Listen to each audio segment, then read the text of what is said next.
미국의 소설가 코맥 메카시는 그가 쓴 더 로드라는 책에서 처절한 여정을 그리고 있습니다. 아버지와 아들의 여행인데 그 이야기가 시작되자마자 암울한 세상이 펼쳐집니다. 온 세상이 다 잿더미가 되어 있습니다.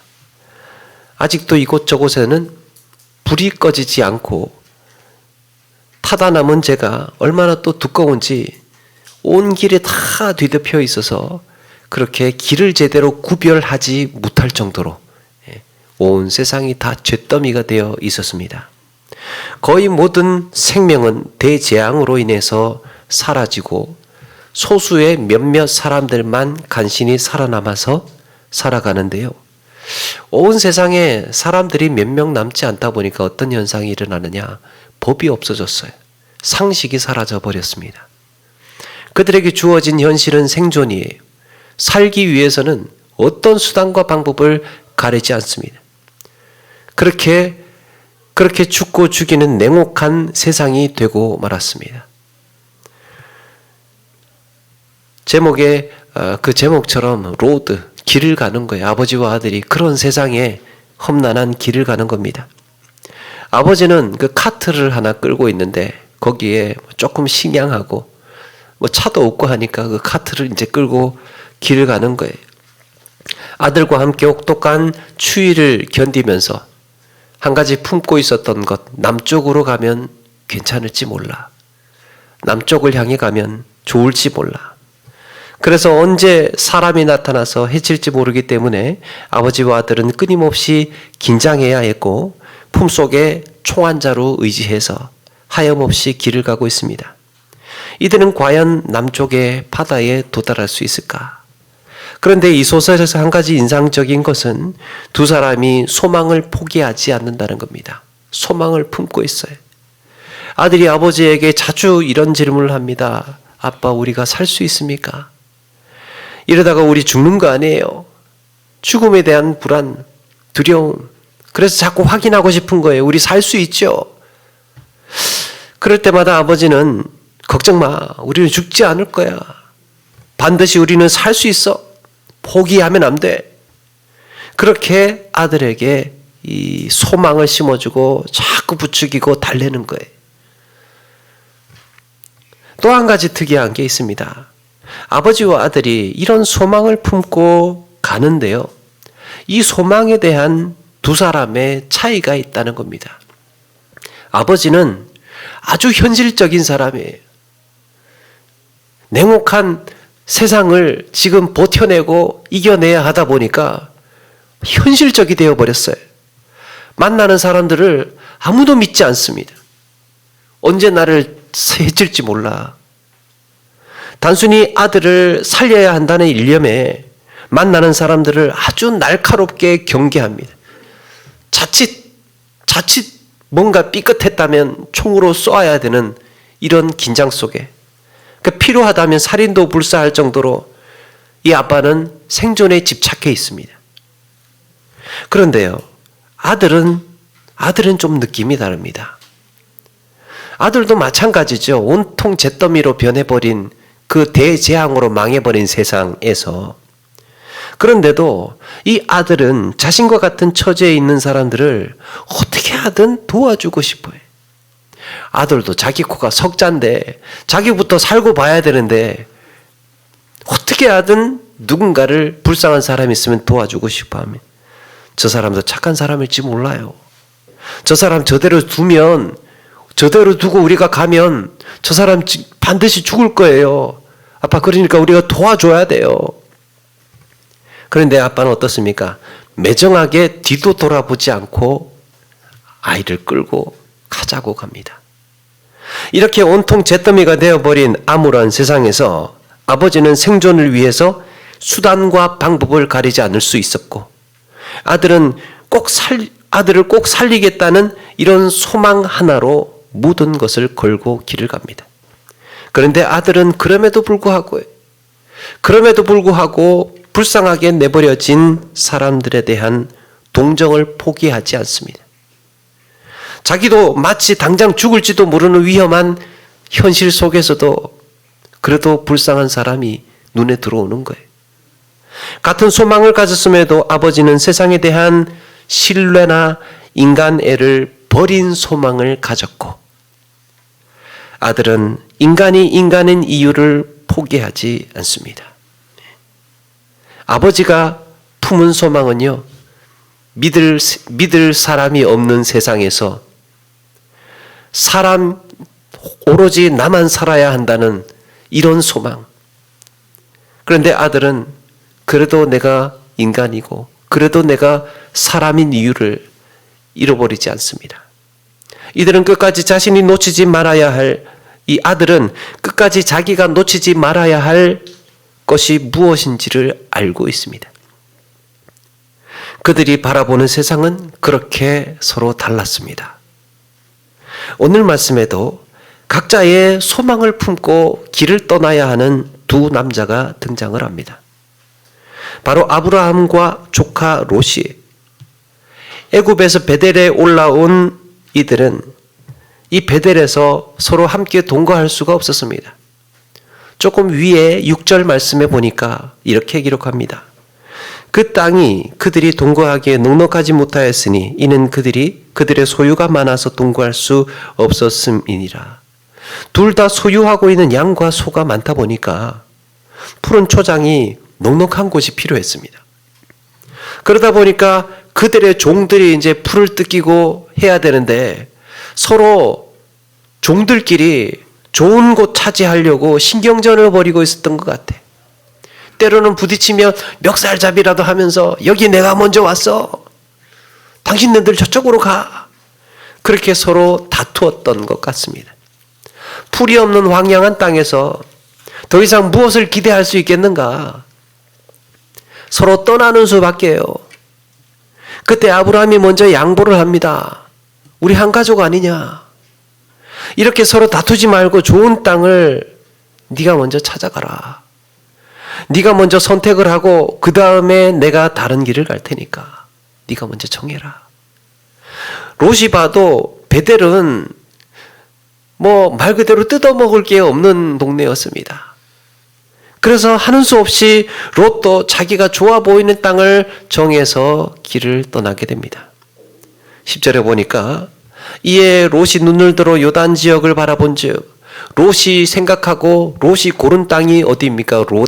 요단 지역. 그가 바라본 땅은 어떤 땅입니까? 성경에 보니까 온 땅에 물이 넉넉하고 여호와의 동산같이 사람이 살기에 좋아 보였습니다. 마치 창세기 2장에 나오는 에덴 동산처럼 4개의 강이 두루두루 흘러서 풍부하게 아름답게 그지없는 땅. 정말이지 생각만 해도 가슴이 뛰고 동화 속에서나 나올 법한 그림 같은 에덴 드림. 비옥하고 아름다운 땅이 딱 떠올랐던 거예요. 저쪽으로 가야 되겠다. 어쩌면 그 정도는 아니어도 이 사람들이 애굽을 갔다 왔지 않겠습니까? 그러니까 애굽의 나일강의 비옥한 땅을 본 것입니다. 롯은 부푼 기대를 안고 자신이 바라본 요단 쪽으로 내려갑니다. 그리고 롯은 그 요단을 지나서 사해 동편 소돔까지 내려갑니다. 자기가 좋아 보이고 풍성해 보이고 비옥해 보이는 땅을 골라서 떠난 거예요. 그 자기가 본 선택이죠. 그런데 성경은 이 롯의 선택을 조금 찜찜한 여운을 남겨줍니다. 13절에 보니까 소돔 사람은 여호와 앞에 악하고 큰 죄인이었더라. 어쩌면 가지 못할 곳에 가고 있는 것 같은 느낌을 주고 있지요. 여기서 롯이 바라본 세상과 아브라함이 바라본 세상의 차이가 있습니다. 롯이 생각했던 품었던 소망과 아브라함이 품었던 소망의 차이가 있습니다. 무엇이 다를까? 여러분, 롯이 먼 곳을 바라보며 땅을 고르는 데 있어서 무슨 기준으로 그 땅을 골랐겠습니까? 그에게 롯에게 중요했던 것이 무엇일까? 당장에 내 양과 내 소를 먹일 수 있는 비옥한 땅이 필요했던 거예요. 그래서 어떤 땅이 풀이 많이 날까? 롯이 생각했던 그 자기가 소망을 품었던 근거, 기준, 그건 어디에 물이 많을까? 어디에 풀이 많이 날까? 어디로 가야 잘 살 수 있을까? 이게 깔려있던, 이런 현실이 깔려 있었던 겁니다. 어떻게 해야 내 양과 소를 더 많이 소유할 수 있을까? 그러기 위해서는 어떤 땅을 골라야 될까? 이런 전제가, 이런 현실이 먼저 깔려 있었습니다. 지금 내 양과 소를 풍성하게 먹일 수 있어야 한다는 이런 현실에 충실한 소망을 품었습니다. 현실에 갇힌 소망을 품었습니다. 그러다 보니요, 아브라함에게 양보할 마음도 없었어요. 왜 그랬습니까? 지금 내가 살아야 되니까. 소돔 사람이 죄인이든 말든 상관없었습니다. 하나님께서 가라고 하셨던 약속의 땅은 나한테 하신 약속이 아니라 아브라함에게 하신 거였기 때문에 나와 상관이 없다고 생각을 했습니다. 지금 내가 당장 생각해야 할 것은 물 많고 풀 많이 나는 땅이 필요했던 거예요. 그런데 아브라함은 어떤가? 아브라함은 어떤 마음의 근거로 소망을 품었는가? 그 와중에도 아브라함은 서로 소유가 많아서 함께 할 수 없다는 사실에는 동의했지만 뭔가 확실하게 밀고 나가는 분위기가 아닌 것 같아요. 9절 말씀에 보니까 이렇게 말씀합니다. 나를 떠나가라. 네가 좌하면 나는 우하고 네가 우하면 나는 좌하리라. 그러니까 이 말은요, 우리 헤어지자. 나는 무조건 네가 하는 쪽 반대편으로 갈게. 이렇게 문자적으로 읽을 수도 있지만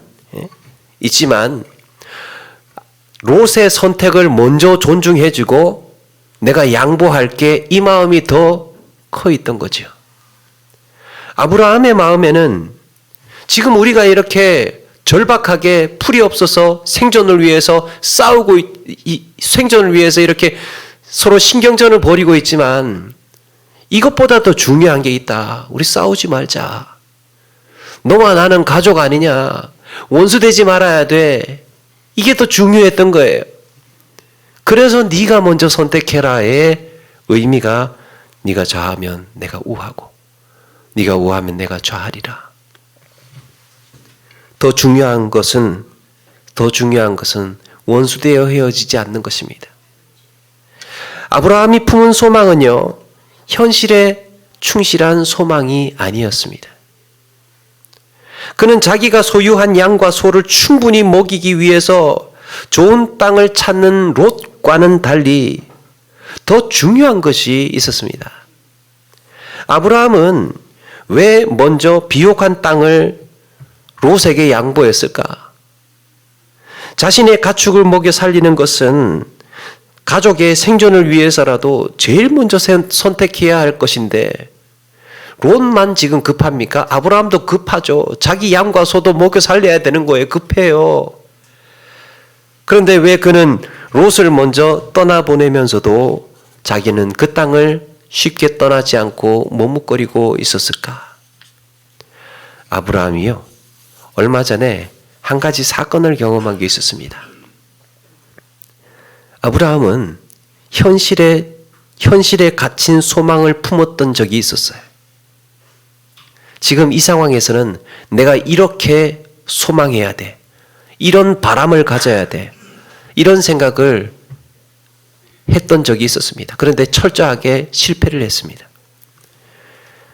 바로 앞에 12장에 보면요, 아브라함이 하나님이 인도하셨던 가나안 땅을 버린 일이 있었습니다. 12장 10절, 그 땅에 기근이 들었으므로 아브라함이 애굽에 거류하려고 그리로 내려갔으니 이는 그 땅에 기근이 심하였음이라. 하나님은 아브라함을 애굽으로 인도하시지는 않았습니다. 그런데 아브라함이 보기에 지금 이 땅의 기근 때문에 애굽으로 내려갈 수밖에 없는 상황이었어요. 순전히 아브라함의 판단이었던 거죠. 이런 현실 속에서는 지금 애굽으로 떠나야 돼. 그런데 거기서 무슨 일이 벌어집니까? 애굽에서 아브라함의 아내 사라가 아름다운 여인이었죠. 그래서 아브라함은 딜레마에 빠집니다.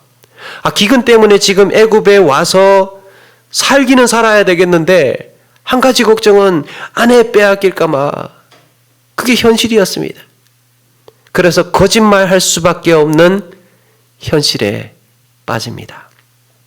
애굽 사람들이 내 아내 빼앗으면 어떡하나?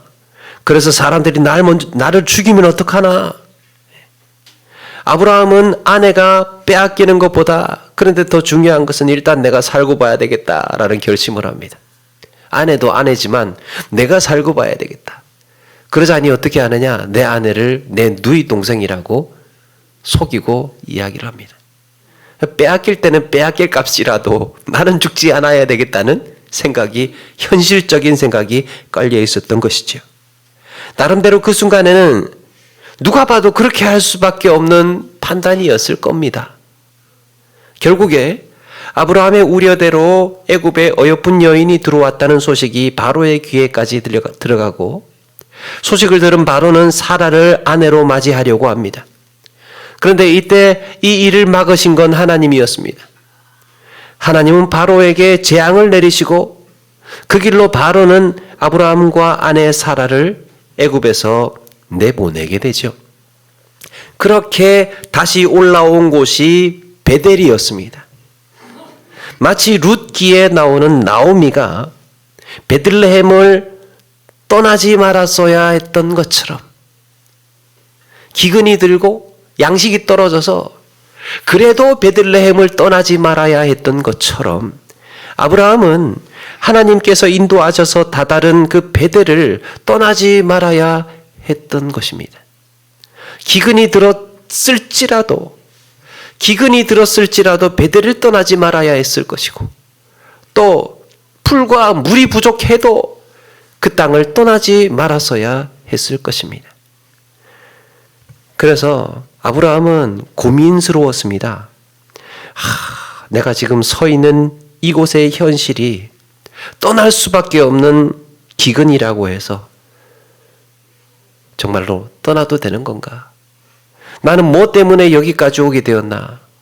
내 고향, 친척, 아버지의 집을 떠나서 여기까지 오게 된 이유가 무엇이었나? 그걸 다시 한번 생각을 해봤습니다. 내가 현실적인 판단 때문에 고향과 아버지의 집을 내가 버렸나? 아니었던 거죠. 지금 이곳이 당장에 내 양과 소를 먹일 푸른 초장이 아니라고 해서 과연 이 땅을 내가 떠나도 되는 건가? 내가 품어야 할 소망은 무엇인가? 이런 고민이 아브라함을 머뭇거리게 했고, 그래, 너 먼저 떠나라. 자신의 처절한 실패로 인해서 고개를 숙이게 했습니다. 아니나 다를까 롯이 떠난 후에 하나님께서 아브라함을 찾아오셨습니다. 그리고 이렇게 말씀하십니다. 여호와께서 아브라함에게 이르시되 너는 눈을 들어 너 있는 곳에서 북쪽과 남쪽 그리고 동쪽과 서쪽을 바라보라. 보이는 땅을 내가 너와 네 자손에게 주리니 영원히 이르리라. 그리고 이렇게 말씀합니다. 내가 네 자손이 땅에 티끌 같게 하리니 사람이 땅의 티끌을 능히 셀 수 있을진데 내 자손도 세리라. 땅의 티끌을 능히 셀 수 있을진데 네 자손도 세리라. 이게 땅의 티끌을 셀 수 있다는 말인지 없다는 말인지 좀 혼란스러운데요. 그런데 셀 수 있을진데 네 자손도 세리라. 이 표현은 긍정의 긍정은 강한 부정을 말하는 겁니다. 그래서 다시 읽으면 이런 겁니다.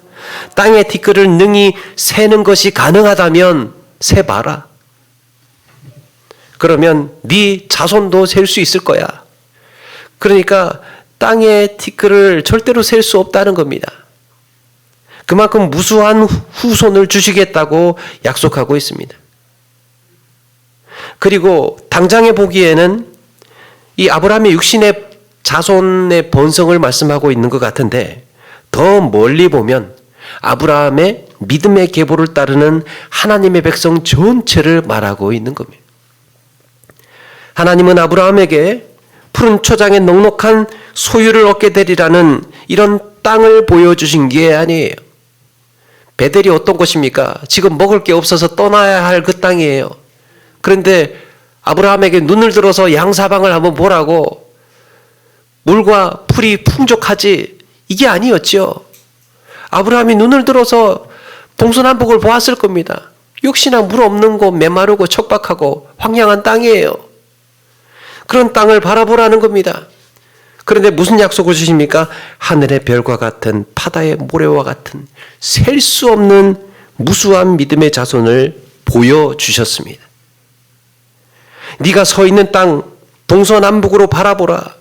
그곳은 물도 부족하고 많은 소유의 가축을 먹일 수도 없는 땅이었으나 그럼에도 이 땅은 셀 수 없는 자손들이 넘쳐나게 되리라. 사랑하는 여러분, 우리 인간적인 생각으로 한번 상상을 해본다면, 아브라함이 롯에게 네가 좋은 땅 선택해서 가라 이렇게 했다면, 그리고 나중에 아브라함이 착한 일 했잖아요. 양보했잖아요. 그래서 아브라함이 그 땅에 남아 있었다면, 우리 인간적인 생각으로는 어떤 상상을 해볼 수 있느냐 하면, 하나님께서 찾아오셔서 지도를 보여주시면서 이렇게 산을 돌아서 저 멀리 광야를 지나게 되면 물과 푸른 초장이 있는 땅이 있을 거야. 상이다, 상. 이렇게 좋은 땅으로 인도해 주실 줄 알았더니 하나님께서 보여주신 비전은 그게 아니고, 메마른 곳에 서 있는 아브라함에게 잘 봐. 여기에 소망 없지? 지금 너의 현실은 어때? 이런 데야, 이런 데. 절망뿐이지? 낙심할 만하지? 그런데 내가 약속할게. 바다에 모래와 같이 셀 수 없는 무수한 후손을 이 땅에 번성하게 하리라. 할렐루야. 여러분, 이게 하나님께서 주시는 소망이에요.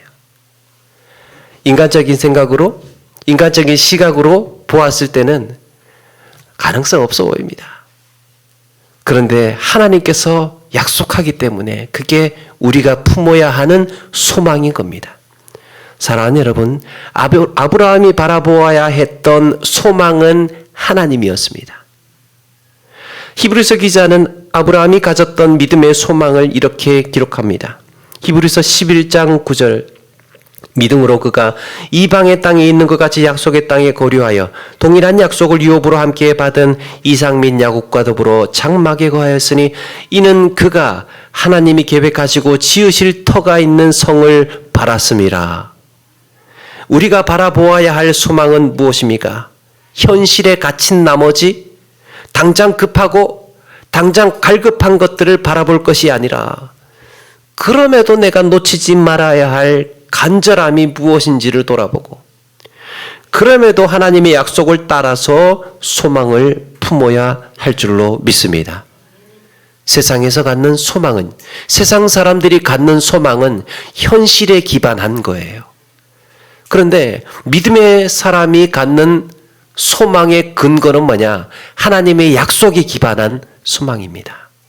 여러분, 이런 점에서 일반적인 의미에서의 소망이랑 성경에서 말씀하고 있는 소망에는 차이가 있어요.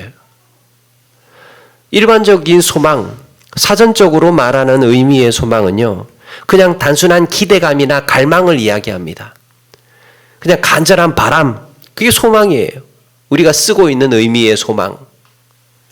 그런데 여기에는 도덕적인 가치가 포함되지가 않아요. 그냥 내가 간절히 바라는 것, 그걸 그냥 일반적으로 소망이라고 합니다. 지금 내가 절실하게 필요하고 내가 원하는 거예요. 그래서 절박하다면 인정사정 보지 않고 달려야 할 때도 있고요. 그저 이 어려운 현실을 벗어날 수만 있다면 뭐라도 하겠다는 마음이 깔려 있습니다. 속이는 것도 좋고 폭력도 좋고, 그냥 내가 간절히 바라고 원하는 것이라면 하겠다는 의지가, 인간적인 욕심, 이런 것들이 다 포함되어 있는 거예요. 그런데 성경에서 말씀하고 있는 소망은 믿음에 기반한 소망입니다. 하나님께서 말씀하셨지. 현실은 지금 이래도 하나님께서 약속하셨지. 그러니까 꼭 그렇게 될 거야. 시편 기자는 낙심이 올 때, 상황이 어려울 때, 내 삶의 위기가 닥쳤을 때, 모든 소망이 끊어졌다고 생각될 때 이렇게 노래합니다. 더욱 주를 찬양하고 더욱 하나님의 계명을 지키고 잠잠히 하나님만을 바라보라. 중세시대에 신학자였던 토마스 아퀴나스는 두 종류의 소망을 이야기를 합니다. 하나는 열정으로서의 소망이랍니다. 열정으로서의 소망. 뭔가를 꼭 하고 싶은 것, 뭔가 꼭 되고 싶은 그 소망 말이에요. 말하자면 이런 거예요. 눈이 꼭 왔으면 좋겠다. 오늘 아침에 눈 정말 꼭 왔으면 좋겠다 소망하는 것. 또 이번 시험에 꼭 합격했으면 좋겠다 이런 소망을 갖는 거예요. 그 소망이라고 할 수 있죠. 그러니까 내가 뭔가를 지금 꼭 하고 싶은 것, 내가 열망하는 것, 그런 열정으로서의 소망. 그런데 아퀴나스가 이런 이야기를 합니다. 이것은 개가 토끼를 쫓을 때처럼 동물들도 이런 열정은 가지고 있다. 먹어야 되잖아요, 지금. 그 토끼를 쫓는 혹은 맹수가 쫓는 토끼를 쫓을 때 어떤 마음이겠습니까? 저거 꼭 먹어야 돼. 그 소망하지 않습니까? 그런 마음이랑 같다는 거예요.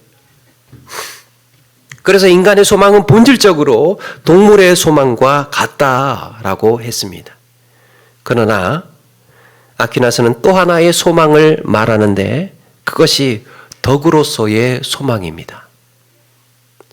열정으로서의 소망과 덕으로서의 덕으로서의 소망이 다른 점은 열정으로서의 소망은 본능적인 충동이나 욕구에 의한 것입니다. 현실에 갇혀 있는, 현실에 충실한. 그런데 덕으로서의 소망은 하나님의 선물이라 했습니다. 세상에서 기대할 수 없는, 그럼에도 하나님께서 주신 소망, 선물. 세상에서 갖는 소망은 현실의 지배를 받습니다. 현실에 의해서. 현실이 그렇다면 내가 이렇게 말하고 행동하는 것은 부득이하다고 생각을 합니다. 현실이 그러니까. 그리고 현실에 의해서 내 마음이나 선한 동기를 외면하기도 합니다. 나의 믿음, 나의 선한 동기를 외면해버려요. 현실이 그렇기 때문에. 바랄 수 없는 경우에는 번번이 낙심하고 포기를 합니다. 바랄 수 없는 현실이니까. 그래서 이렇게 자기 마음을 가져요. 에라 모르겠다. 살아보니 믿을 사람 하나도 없어. 다 속이고 빼앗는 세상이니까 착하게 살면 뭐해? 착하게 살면. 정직하게 살면 뭐해? 한 사람도 안 정직한데 내가 정직하다는 게 무슨 의미가 있어? 이게 현실에 갇힌 소망입니다. 남을 도와주는 게 무슨 소용이야? 섬기고 헌신하고 순종해 본들 내게 남는 게 뭐 있어? 그냥 눈치껏 적당히 사는 거지 뭐. 이런 생각은 소망을 버린 태도입니다. 그런데 하나님의 선물인 이 덕으로서의 소망은요, 현실에 지배당하지 않습니다. 아브라함이 롯에게 했던 것처럼 당장에 먹고 살 길이 막막해도 조카 롯과 좋은 관계를 유지하는 것이 그에게는 중요했습니다. 생존의 위협을 받는 현실에서도 약속의 땅을 바라보면서 그 자리에 그래도 버티고 서 있는 믿음이 필요했습니다. 현실은 이래도 나는 떠나서는 안 되겠다. 바랄 수 없는 중에라도 소망을 내려놓지 않습니다. 지금 이 현실이 나를 낙심하게 하고 다 던져버리고 싶더라도 선하게 살아가는 그 마음을 포기하지를 않습니다.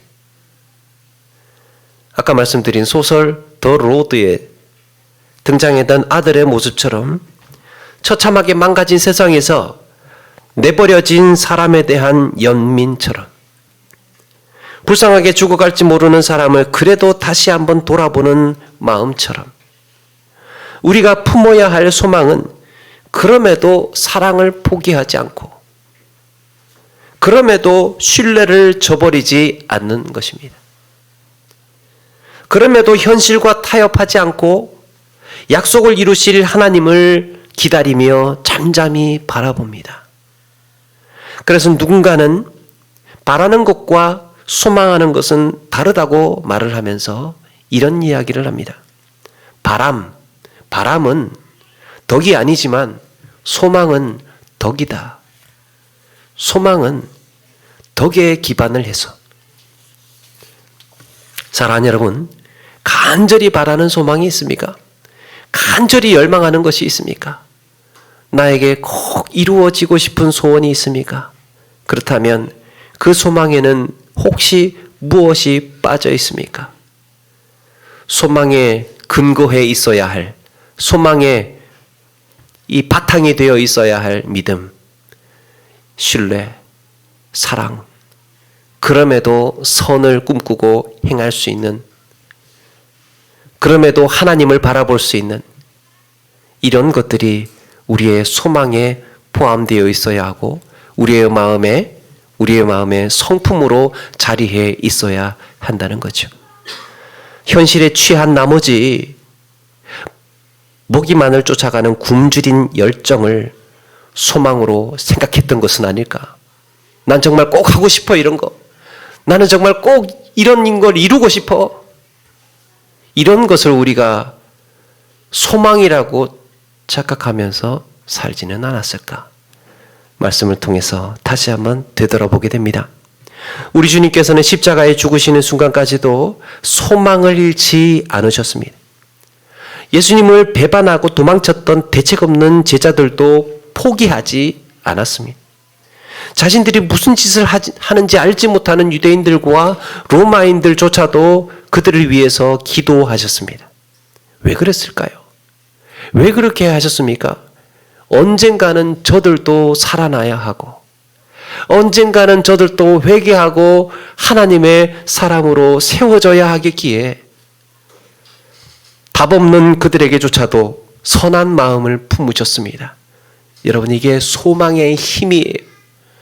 사람에 대해서 포기하지 않는, 안 보고 살면 그만이지 뭐 그냥 원수처럼 헤어지고 갈라서면 그만이지. 이게 아니라 그 사람에 대한 소망을 포기하지 않는 힘이 있습니다. 하나님은 이런 소망을 사용하셔서 삶을 변화시키고 세상을 변화시켜 나가시는 줄로 믿습니다. 우리가 역시 가져야 할 덕으로서의 소망도 이런 거예요. 저 사람은 포기할 사람이 아니야. 저 일은 포기할 일이 아니야. 하나님께서 나에게 주신 선물, 그 약속의 말씀을 붙들고 의지하며 나아가서 반드시 언젠가는 하나님이 허락하시면 이루어질 거야.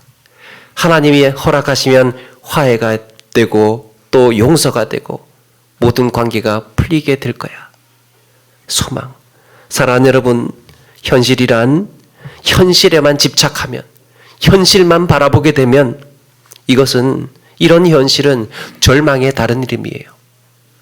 현실 속에서는 소망을 발견할 수가 없습니다.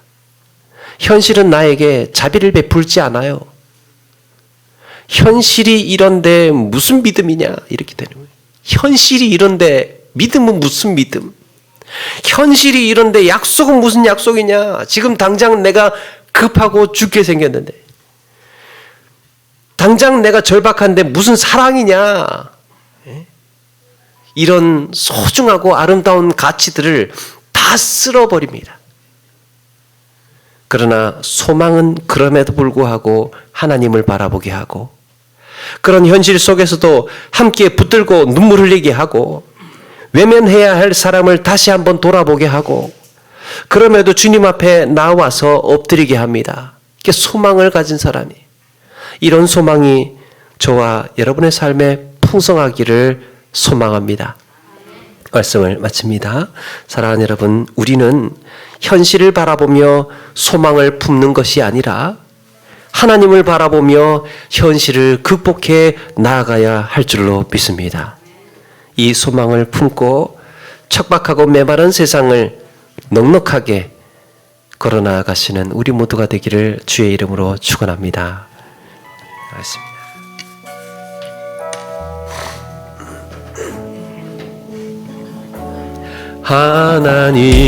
하나님의 사랑을 사모하는 자, 하나님의 평안을 바라보는 자, 너의 모든 것 창조하신 우리 주님이 너를 얼마나 사랑하시는지 하나님께 찬양과 경배하는 자, 하나님의 선하심을 닮아가는 자, 너의 모든 것 창조하신 우리 주님이 너를 자녀 삼으셨네. 하나님 사랑의 눈을, 하나님 사랑의 눈으로 너를 어느 때나 바라보시고,